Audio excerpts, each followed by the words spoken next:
যখন যুদ্ধ হয় তখন ক্ষয় শুধু মানুষের হয় না, ক্ষয় হয় প্রকৃতিরও। কিন্তু আজ যে ভয়াবহ দাবানলে চলছে ইসরায়েলের বিস্তীর্ণ অঞ্চল, তা যেন এক অন্যরকম বার্তা। একদিকে ফিলিস্তিনে আগুনের গোলাবর্ষণ করে চলেছে ইসরায়েল, অন্যদিকে নিজের মাটিতে জ্বলছে বন, পুড়ছে ঘরবাড়ি, ছুটছে মানুষ নিরাপদ আশ্রয়ের খোঁজে। আগুন এবার যুদ্ধক্ষেত্রে নয়, সরাসরি ছুঁয়ে ফেলেছে ইসরায়েলের হৃদয়।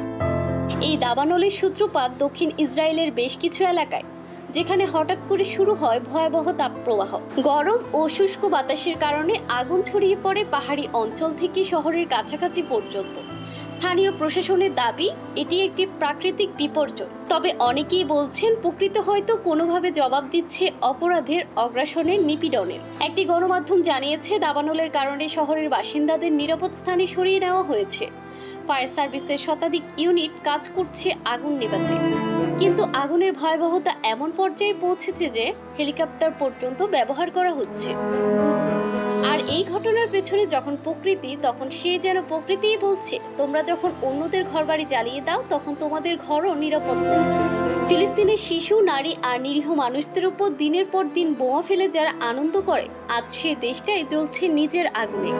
তবে আন্তর্জাতিক মহল এই নিয়ে এখনো কোনো প্রতিক্রিয়া জানায়নি। ফিলিস্তিনপন্থী অনেকে সোশ্যাল মিডিয়ায় লিখেছেন, এই দাবানল কোনো সাধারণ আগুন নয়, এটা এক ধরনের কার্মা।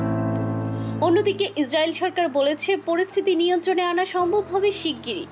কিন্তু সত্যি কি তা সম্ভব? আগুন নিভিয়ে দিলেই কি সব শেষ হয়ে যাবে? যুদ্ধের আগুন যে শুধু মাঠে লাগে না, তা আজ স্পষ্ট।